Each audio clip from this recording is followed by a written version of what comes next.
모세의 출생 그리고 그 유년기에 관한 이야기입니다. 이 출생과 유년기 이야기는 성경에 나와 있는 이야기 중에 가장 많이 알려져 있고 또 사랑받는 내용입니다. 왜냐하면 여기 위에 흥미를 끄는 요소들이 이 이야기에 다 있기 때문에 그렇습니다. 이 기사에는 음모가 있죠. 이스라엘을 멸절시키는 애국왕 바로이고 또 이 이야기는 긴장이 있습니다. 어린 유아 모세를 몰려 숨겨 키우고 또 바로의 딸이 발견하기까지 가슴 졸이게 하는 긴장.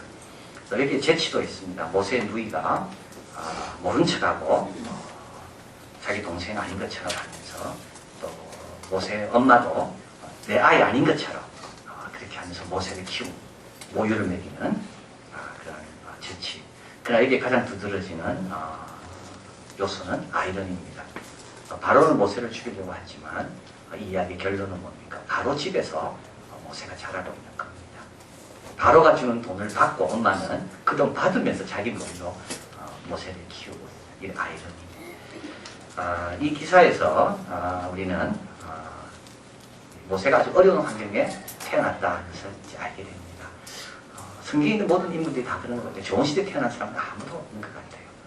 참으로 어려운 시기에 모세가 태어났습니다. 마치 우리 시대 같습니다. 우리 시대의 아이들은요, 정말 안 좋은 시대에 태어나는 겁니다, 지금. 그래서 돈도 많이 들고, 그래서 아이들 많이 안 놀라 그러잖아요. 그리고 애만 놓으면 다 외부로 보내가지고, 한국의 교육 환경이 너무 힘들기 때문에, 다르게 힘든 게 아니라 아이를 살리지 못하고 아이를 죽입니다. 이런 비정상적인 나라는 없는 것 같습니다. 이 학원, 저 학원으로 계속 끌려나니다. 중학교 1학년들은 친구는 한 명도 없고, 다 학원 가 있고, 이 청소년들이 이렇게 보내야 되는지, 정말 안 좋은 시대입니다. 근데 모세도 이 안 좋은 시대에 태어난 거예요. 다 안 좋은 시대입니다. 좋은 시대에 태어난 건 거의 없는 것 같아요. 그리고 좋은 시대가 없었던 것 같아요. 역사 가운데 어느 시대도 다 문제가 있고, 다 힘든 시대. 1장에 보면 이집트 왕 바로 늘어나는 이스라엘 사람을 막기 위해 두 산파를 부릅니다. 십부라와 구합니다. 그러면서 이렇게 부탁합니다. 명령하는 거죠. 바로니까요. 네가 가서 아이를 받을 때 남자아이면 죽이고 여자아이면 살리라. 근데 이 십부라와 구하는 바로의 명령을 지키지 않습니다. 왜냐하면 하나님을 거두고 있기 때문에. 하나님은 생명하고 생명으로 건설하라 했는데 내가 어떻게 죽입니까? 그래서 하나님의 명령에 따르기 위해서 바로의 명령을 거부합니다. 그러고 나서 바로에게 이렇게 이야기합니다. 우리가 가보니까 이스라엘 여성들은 너무 강해가지고 너무 건강해서 우리가 도착하기 전에 아이들이 없더라. 그래서 우리가 죽을 기회가 없었다. 이때 바로는 침묵하고 있습니다. 자, 바로는 지혜의 화신인데요. 바로보다 더 똑똑한 두 산파입니다. 바로를 침묵시켜버리는 거죠. 왜요? 하나님을 두려워하니까. 하나님 두려워하는 사람은 세상을 침묵하게 만듭니다. 바로가 화가 났습니다. 그래서 이제 1장 마지막 부분 이렇게 이야기합니다. 그 모든 신민에게 명하였는데 남자가 나거든 그를 하수에 던지고 여자가 나거든 살려주라. 1장은 이렇게 끝납니다. 아주 불길한 예언이죠. 이제 2장부터 어떻게 될까? 수많은 신음소리들이 들리게 될 겁니다. 이제 태어나는 모든 남자들은 다 죽게 될 겁니다. 태어나는 아이들은 사형 선고를 받고 태어난 것과 똑같습니다. 죽기 위해서 태어난 겁니다. 이제 하나님께서 2장을 통하여 어떻게 반응하시는지를 보여주실 차례입니다. 바로의 이런 공격 앞에, 바로의 이런 선전포고 앞에 우리 하나님은 어떻게 대응하시는가? 이게 2장입니다. 우리 하나님은 어떻게 대응하시나요? 김유원 교수는 이렇게 말합니다. 바로와의 싸움에서 하나님이 보내시는 전사는 놀랍게도 여성들이다. 세계 최강의 군대와 싸우기 위해 하나님이 택하신 자들은 지극히 평범한 여성들이다. 모세를 구하기 위해 준비할 수 있었던 것은 갈대 상자뿐이었다. 프로이드는 모세의 이 이야기를 아주 좋아했습니다. 프로이드는 유대인입니다. 그 때문에 자기 종교의 뿌리가 되는 이 유이신의 뿌리, 이 모세는 연구를 많이 했습니다. 종교의 기원이라는 책에 보면 프로이드가 모세는 누구였는가? 모세는 이집트 사람이었다. 모세가 가르친 유일신은 뭐였냐? 그건 이집트에 있던 신이었다. 모세가 강조했던 할례는 그건 이집트에 다 있었다. 그래서 프로이드는 지금은 아무것을 받아들이지 않습니다. 그렇게 그 책을 주장합니다. 그런데 프로이드가 다 틀렸지만 하나 정확하게 본 게 있습니다. 당시의 모든 영웅들은 귀족 가문에 태어났다는 거예요. 그러다가 그 귀족 가문에 갈등이 있고 안목 지시가 있어서 쫓겨나서 천민한테 가서 자라다가 다시 기회를 타서 귀족을 회복하고 탈취해. 이게 모든 영웅의 이야기라는 겁니다. 근데 모세는 다르다는 거죠. 모세는 평범한 가정에서 태어났다. 한 레위인 남자가 한 레위인 여자의 장가들. 그리고 올라가다가 저 밑으로 내려가요. 보통 영웅 이야기는 위에서 내려왔다가 다시 올라가는데 모세는 밑에서 올라갔다가 다시 내려가요. 이게 하나님 하시는 일입니다. 평범한 사람을 사용하시는 우리 하나님. 자, 이제 바로가 이제 이 평범한 사람들과 싸워 이깁니까? 집니까? 오늘 본문에서 바로는 이 평범한 사람을 당해낼 수가 없습니다. 모세를 빼앗아올 수가 없습니다. 왜요? 오늘 본문을 이야기해 줍니다. 첫째는 모세의 부모는 모세가 소중한 줄 알았습니다. 여러분, 소중한 걸 알면 알수록 빼앗기지 않습니다. 소중한지 뭔지를 모르기 때문에 쉽게 내어주는 겁니다. 항상 그랬습니다. 믿음이 소중하고 사랑이 소중하고 소망이 소중하고 교회가 소중하고 말씀이 소중한지 모르기 때문에 우리는 항상 제일 먼저 내주는 게 뭐냐면 믿음을 내주고 사랑을 내주고 교회를 내주는 겁니다. 오늘 본문에 보면 모세의 부모가 모세를 볼 때 어땠다고 나와 있습니까? 그 여자가 잉태하여 아들을 낳아 그 준수함을 보고 이런 아이를 빼앗길 수가 없는 겁니다. 모세는 특별하게 느껴지는 겁니다. 물론 몰랐어요. 모세가 430년 동안 하나님의 약속을 이룰 수 있는 그런 위대한 종인지는 아직 부모는 몰랐어요. 그러나 모세를 보는 순간 다르게 느껴진 겁니다. 여기 보면 숨겼다는 말이 있죠. 숨겼다는 말은 보석을 은밀한 곳에 감추는 것을 말합니다. 다칠까봐, 상처날까봐. 소중한 것을 아는 사람은 빼앗기지 않습니다. 가정이 소중하지 않은 사람은 가정을 빼앗기지 않습니다. 말씀이 소중한지 아는 사람은 말씀 있는 시간을 빼앗기지 않아요. 기도가 얼마나 능력이 있는지 아는 사람은 기도 시간을 빼앗기지 않아요. 그러나 다 빼앗기는 이유는 왜 그렇습니까? 이게 소중한지 몰라서 그래요.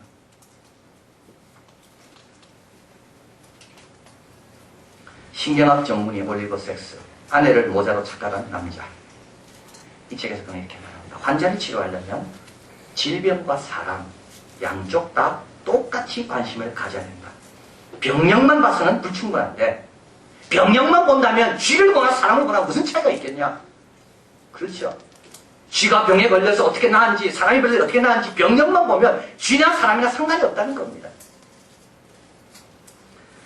질병에 걸렸지만 그것을 이기려고 싸우는 당사자, 그 과정에서 겪는 경험에 대해서 병력은 아무것도 말해주지 않기 때문에 의사는 병력만 보면 안 되고 사람도 봐야 됩니다. 무엇에 대해서만 아니라 누군가에 대해서도 알아야 된다. 그러면서 그는 이 책에서 61세 된 마틴을 소개합니다. 파킨슨병에 걸려 혼자 자신을 돌볼 수 없는 지경이 된 사람입니다. 어렸을 때 수막염에 걸려 사경을 헤맸습니다. 그것 때문에 전능화가 되었습니다. 충동적이고 발작을 일으키고 단신이 다소 경련을 일으키고 있었습니다. 당시 만났을 때 61세 때. 그러나 이 전능화 마틴은 음악에 대해 훌륭한 교육을 아버지로부터 받았습니다. 왜냐하면 그 아버지는 메트로폴리탄 티어터의 가수였기 때문에 아들에게 음악을 불러주니까 아들이 음악을 너무 좋아하는 겁니다. 음악을 통해 아버지와 아들이 하나 되고 이 음악을 통해 아버지의 음악 사랑의 열정이 아들에게도 전달된 겁니다. 오페라 2000곡을 다 알고 있었고 귀가 워낙 발달해 오페라든 오라토리어든 한 번만 들으면 다 기억했다고 합니다. 이 마틴이라는 이 전능아가 진심으로 기쁨을 느낄 때는 교회 가서 성가대 일원으로 노래를 부를 때였습니다. 그것이 그 인생의 유일한 버팀목이었습니다. 요한 순환곡, 마태 순환곡, 메시아 등을 노래할 때 그는 큰 기쁨을 느꼈다고 합니다. 음악에 몰두하는 순간 자신이 전능하라는 슬프고 비참한 존재라는 것 따위는 모두 잊었습니다. 자신도 중요한 일에 참여하고 있구나. 이걸 느꼈다는 겁니다. 이 올리버 섹스가 한 달 후 다시 이 마틴의 진찰을 갔는데 그전과 다른 사람과 같아 보였습니다. 자부심이 없었습니다. 정신과 육체의 고통으로 더 심하게 느끼고 있었고 초조해 보였다는 겁니다. 이 전능아 마틴은 의사에게 말했습니다. 나는 노래를 하고 싶습니다. 노래하지 않고는 살 수가 없습니다. 일반 노래는 소용없고 기도할 수 있는 기도가 되는 바하의 음악을 노래하고 싶습니다. 교회 가지 않으면 나는 죽고 말 겁니다. 그래서 이 올리버 섹스는 의료원에서 멀지 않는 교회로 그를 보내고 성가대 고문 간부가 되었습니다. 주일마다 음악을 부르면서 그는 기도할 수 있었고 성가대 간부로서 누리는 작은 권위도 자랑하게 되었습니다. 이 올리버 섹스는 말합니다. 마틴은 전혀 다른 사람으로 변했다. 교회에 돌아가 노래를 부른 다음 그런 자신감을 되찾고 우뚝 일어나 다시 한번 진실한 존재가 되었다.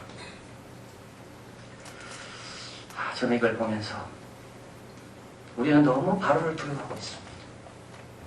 너무 바로를 두려워하고 있어요. 하나님 주신 아름다운 걸 보기보다는 바로의 기준에 맞추려고 하나님 주신 존경과 아름다움을 잘 이렇게 보살피고 돌보고 숨겨주기보다는 바로가 너무 두려워서 세상 사람이 나를 어떻게 볼까? 세상 사람들이 어떻게 평가할까? 그게 너무 두려워가지고 우리는 전능하라고, 우리는 진이라고. 그러면 다 빼앗깁니다. 세상에 다 빼앗깁니다. 히브리서 11장 23절 믿음으로 모세가 났을 때 그 부모가 아름다운 아임을 보고 석 달 동안 숨겨 임금의 명령을 무서워하냐 했습니다. 믿음으로 봐야지 보이는 겁니다. 여러분, 하나님이 좋은 걸로 주시지 부족한 걸로 주실까요? 하나님 우리에게 주신 것은 다 좋은 것만 주신 겁니다. 근데 믿음으로 봐야 됩니다. 사람들은 왜 만족을 모르는가? 원하는 것을 가져도 늘 부족한 사람들이 7가지 심리 분석. 이 책에 보면 제라드는 이렇게 말합니다. 왜 다 이루었는데도 부족하다고 느끼는가? 그거는요, 자기 자신으로 지금까지 산 것이 아니기 때문이라는 거. 지금까지 살아왔지만 그게 내 자신으로 산 게 아니라 남에게 인정받으려고 배연 노릇만 하다가 살아왔기 때문에. 칭찬과 사랑은 다르답니다. 사랑받지 못하면 아무리 칭찬받아도요, 내 자신이 인정받지 못했기 때문에 늘 만족이 없다는 거. 배고픈 사람에게 잠자라고 하면 안 되는 것처럼, 잠자고 싶은 사람에게 뭘 하면 안 되는 것처럼 인간의 근본적인 사랑, 이게 채용받지 않고 공부해라, 열심히 살아라, 안 되는 겁니다. 갈라디아서를 새벽마다 묵상할 때 이삭에 대한 것을 묵상하고 있습니다. 이삭은 이스마엘과 다르죠. 이스마엘은 인간적으로 낳은 자식 아닙니까? 인간적인 노력으로 낳은 자식. 이삭은요, 하나님의 약속으로 받은 거 아닙니까? 그런데 모든 유업을 누가 이어갑니까? 약속으로 받은 이삭. 이게 바로 은혜입니다. 이삭이 머리가 좋았을까요? 이삭이 몸이 건강했을까? 저는 자꾸 비교해봤습니다. 이삭이 장애인이었다면, 이삭이 발달 장애인이었다면, 그래서 하나님께서 약속을 안 줬을까? 유업을 안 줬을까? 여러분, 너무 바로 의식하지 마십시오. 그럼 답이 아닙니다. 좋은 것 누리지 못합니다. 오늘 모세의 부모는 모세를 안 뺏겨요. 왜냐하면 모세의 준수와 아름다움을 받기 때문에. 하나님이 주신 그 자체, 모세만이 갖고 있는 그 아름다움을 받기 때문에. 그래서 모세는 잘 자라는 거예요. 상처 없이. 두 번째로 또 이 부모가 모세를 빼앗기지 않는 것은 본문에 보니까 갈대 상자에 넣었다라고 나와 있습니다. 우리 3절 같이 읽겠습니다. 더 숨길 수 없이 되매 그를 위하여 갈 상자를 가져다가 역청과 나무와 진을 칠하고 아이를 거기 담아 하숫과 갈대 사이에 두고. 자, 이제 석 달이 지났습니다. 이 석 달은 참으로 중요한 석 달입니다. 왜냐하면 얼마나 기도했겠습니까? 석 달 동안 숨겨 키우면서 바로가 좀 정책을 바꿀 수 있도록. 근데 안 바뀌는 거예요. 모세는 자꾸 잘합니다. 바로가 이상할 거 아니에요. 이상하다. 왜 이스라엘 백성들은 석 달 동안 바로 던져진 아이가 한 명도 없을까? 그래서 바로 이제 개발하기 시작합니다. 이 아이들을 찾아내기 위해서. 그래서 한 전설에 의하면 애국 사람들이 아이를 안고 이스라엘 집으로 들어갑니다. 그리고 그 아이를 울립니다. 그럼 이 우는 아이의 소리를 듣고 다른 아이가 울겠죠. 그래서 발견해내는 겁니다. 바로는 점점점 고수가 돼가는 거죠. 그걸 발견하려고. 그래서 이제 숨길 수가 없습니다. 모습은 계속 커가고. 그래서 어떻게 합니까? 갈대 상자에 모세를 넣습니다. 이게 뭡니까? 하나님 손에 맡기는 겁니다. 하나님 손에 맡기면 바로가 손 못 댑니다. 여러분, 내가 잡고 있으면요, 이건 약합니다. 그러나 하나님 손에 맡기면 바로가 손 못 댑니다. 여기 보면 갈상자가 있습니다. 5절에 바로의 딸이 목욕하려고 하수로 내려옵니다. 시녀들은 하숫가에 거닐 때 갈상자 사이에 있는 갈대 사이에 있는 상자를 보고 시녀를 가져다가 시녀를 보내다가 가져다가 열어봅니다. 열어보니까 아이가 웁니다. 불쌍히 여기는 마음이 드는 거죠. 이는 히브리 사람의 아이로다. 히브리 사람의 아이는 어떻게 해야 되는데 죽여야 됩니다.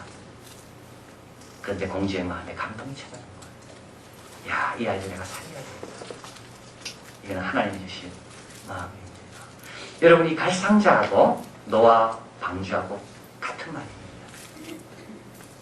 상자란 말과 방주, 트바흐라는 같은 말입니다.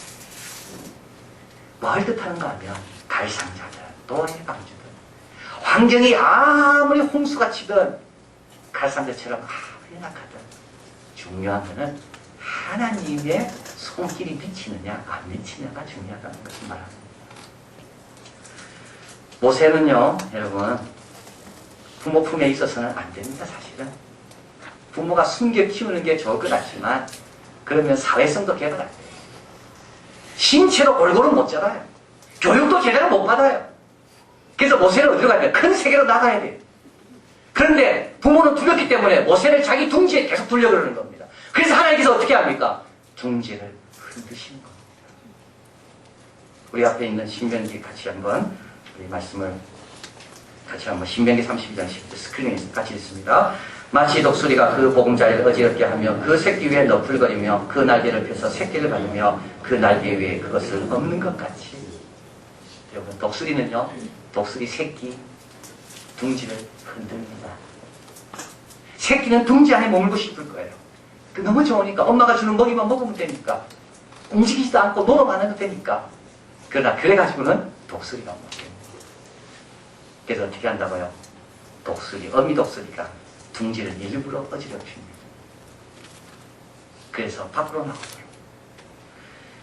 그리고 어미 독수리는 새끼가 혹시 떨어질까봐 너풀거리며 그 위를 지켜보고 있습니다. 근데 여기서 참으로 중요한 진리는 뭡니까? 어미 독수리는 새끼 독수리가 떨어지는 것을 막아내는데 실수하는 적이 없다는 것. 하나님은 우리를 인도해 가는데 실수하는 적이 없어요. 모세가 가장 필요한 곳으로 갈상자가 가도록 하나님은 지키시고 책임지시는 것. 이번 여름 수련회를 놓고 기도하는 가운데 이 갈대 상자가 이번 여름 수련회라 이런 생각이 들었습니다. 선생님들이 얼마나 수고합니까? 갈대를 엮고 거기에 석청을 바르고 거기에 송진을 넣고. 그러나 갈상자는요 별 보잘것없습니다.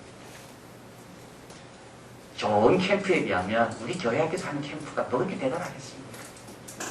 비싼 돈 주고 가는 캠프에 비하면 교회학교 하는 캠프가 뭐 그렇게 대단하겠어요? 그러나 하나님이 인도하시는 캠프인가? 그게 중요한 겁니다. 그 캠프에 있어야지만이, 하나님이 인도하시는 캠프 안에 있을 때만이 그 안에 있는 아이는 자기에게 가장 적당한 곳으로 가서 양육을 받을 수가 있다는 겁니다. 자, 그래서 바로는 모세를 낚아챌 수 없습니다. 왜냐하면 하나님 손에 이미 가 있기 때문에. 하나님이 잡고 계시기 때문에. 하나님이 인도해서 모세가 가장 잘 자랄 수 있는 곳으로 하나님께서 보내고 계시기 때문에 바로는 잡을 수가 없습니다. 자, 그래서 소중한 걸 알 때, 그죠? 소중한 걸 알 때 빼앗기지 않고요. 그리고 그 소중한 것들을 하나님 앞에 드리기 위해 두려워하지 않고 주저하지 않을 때 하나님께 바로에게 뺏기지 않습니다. 마지막으로 또 뺏기지 않을 수 있는 비결이 또 있는데 그건 뭐냐면 늘 깨어있을 때 그렇습니다. 여러분, 오늘 본문에 보면 이런 구절이 나와 있습니다. 4절 같이 읽겠습니다. 그 누이가 어떻게 되는 것을 알려고 멀리 섰더니. 여러분, 갈대 사이에 두고 모세 엄마 요게벳은 돌아가지 않습니다. 그 누이를 거기에 세워둡니다. 그리고 네가 보고 어떤 거라도 뭐가 내가 도울 일 있으면 빨리 나에게 연락하라. 그리고 그 엄마는 돌아가서 뭐하고 있을까요? 누이가 연락이 올 때까지 조치를 빨리 취하기 위해서 준비하고 있는 것. 근데 누이가 엄마에게 달려가서 이야기하죠. 엄마 유모를 찾는데 엄마가 유모가 돼야 되겠다. 이때 엄마는 달려가서 그 아이를 안고 그동안 먹이지 못했던 모유로 아이를 먹입니다. 보냈다고 잠자지 않습니다. 이제 네가 바로의 딸이 됐다고, 아이가 됐다고 모세의 부모가 함부로 살지 않습니다. 하나님께서 또 어떤 기회를 주실지 늘 준비하고 있는 겁니다. 준비하고 있는 사람에게 뭐가 올까요? 기회가 옵니다. 자, 이게 중요한 거죠. 행운을 가리켜서 you are lucky 할 때, 여러분 행운, lucky, 너는 참 행운하다 할 때 사람들은 두 가지가 합칠 때 행운하다라고 이야기한다고요. 두 가지. 하나는 준비고 하나는 기회. 기회가 와도 준비되지 않으면 럭키한 사람이 아니에요. 아무리 준비해도 기회가 오지 않으면 럭키한 사람이 아니에요. 기회가 와도 준비된 게 없으면 럭키한 사람이 아니에요. 럭키한 사람이 되려면 준비된 것을 발휘할 수 있는 기회가 와야지만이 럭키한 사람입니다. 그런데 성경을 읽다 보면 모든 사람들에게 하나님께서 기회를 주십니다. 특별히 준비한 사람에게는, 깨어있는 사람에게는 하나님께서 그 준비된 것을 보시고 그에게 기회를 주신다는 겁니다. 오늘도 한번 보십시오. 모세의 엄마가 미리암 누나를 세워둡니다. 딱 준비하고 있어요. 모세의 엄마는 돌아가서 잠자지 않습니다. 연락만 오면 내가 달려가리라 준비하고 있습니다. 4세기 말 신학자 리사이 그레고리는 모세 일생에서 이 부분을 이렇게 말합니다. 모세는 공주의 아들로 성장했지만 친어머니와 아주 헤어져 자란 것은 아니다. 그는 친어머니의 모유를 먹고 자랐다. 여기서 우리가 배워야 할 영적 의미는 비록 우리가 이방 학문으로 교육을 받는다 할지라도 교회 법률과 간섭이라는 모유를 먹어야 한다는 사실이다. 왜냐하면 우리 영혼은 이 모유를 통해서만 성장할 수가 있고 또한 더 높은 삶의 단계로 나아갈 수 있는 길도 이 모유 안에서 찾을 수 있기 때문입니다.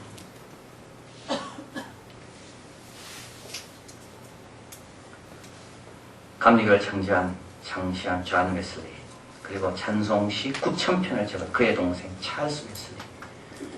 우리 찬송가에 이 찰스 웨슬리가 적은 시, 찬송가 16개가 있습니다. 만입인에게 있으면 그 있다 가지고 이게 이 찰스 웨슬리, 존 웨슬리의 동생이 작시한 시입니다. 근데 얼마나 위대한 두 종을 키워냈습니까? 이 어머니가 스잔나입니다. 근데 이 스잔나는 저는 이 두 위대한 종을 키워냈기 때문에 아주 남편도 좋고 집안이 아주 좋은 유복한 그런 가정인 줄 알았어요. 유복한 가정의 아내인 줄 알았어요.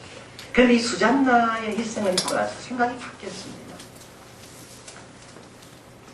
19명의 자녀를 뒀지만 그 중에 9명은 어려서 죽습니다. 3명은 다 커서 죽고, 자기 남편 사무엘 웨슬리, 이 사람은 얼마나 괴팍하고 얼마나 야망이 강한지 영국 여왕의 절 보이기 위해서 몇 번이나 영국 여왕을 찬양하는 시를 씁니다. 그리고 기도할 때 영국 여왕의 준 기도문을 기도한 다음에 부인이 아멘하지 않는다고 집을 떠나서 5개월 동안 들어오지 않습니다. 사랑하는 딸 패티가 있었습니다. 가장 똑똑해요.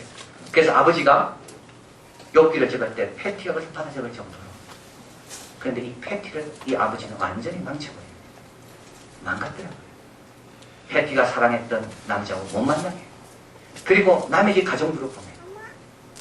5개월 만에 집에 돌아왔는데 보니까 패티가 임신 5개월이에요. 아버지는 그걸 사실 숨기기 위해서 사랑하지도 않는 남자와 결혼시킵니다. 잉태했지만 죽습니다, 애가. 그래서 패티가 내가 아버지한테 용서를 못 받아 죽어. 애가 죽었구나, 벌받아. 그래서 아버지에게 편지를 써요. 2번째 잉태한 다음에. 아버지, 나에게 축복해 주세요. 용서해 주세요. 이때 아버지가 답장을 이렇게 합니다.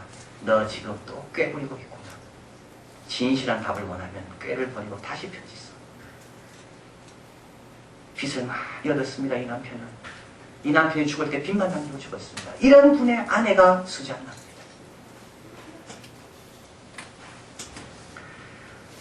그런데 그는 어떻게 자녀를 키웠을까요? 목사관이 불타서 집을 지어야 되는데 집 짓기 전에 제일 먼저 지은 것이 자녀들이 공부할 수 있는 공부방을 먼저 지었습니다. 자기는 책상이 없었지만 자녀들을 위해 책상 하나씩을 다 마련해 주었습니다. 자녀들이 더 높은 학문을 배우기 위해 런던으로 떠났습니다. 그러나 그는 그걸로 끝내지 않았어요. 계속 자녀들과 편지했습니다. 그리고 매일 저녁 6시, 7시까지 1시간씩 그는 개인적인 하나님과의 만남의 시간을 가졌습니다. 아놀드 델리몬은 이렇게 말합니다. 수잔나는 남편에 있는 재치는 갖고 있지 않았지만 그녀의 모든 행동을 지배하는 것 2가지. 성실함과 목적의식이 있었다. 왜 잠잘까요? 여러분, 잠자면요 바로가 모세를 뺏어가기 제일 쉽습니다. 잠자고 있는 동안에는요 도적이 와서 제일 훔쳐가기 쉽습니다. 근데 왜 잠잡니까? 우리가 목적의식이 없습니까? 이 아이를 어떻게 하나님 영광을 키워야 될지 목적의식이 없습니까? 신실하십니다.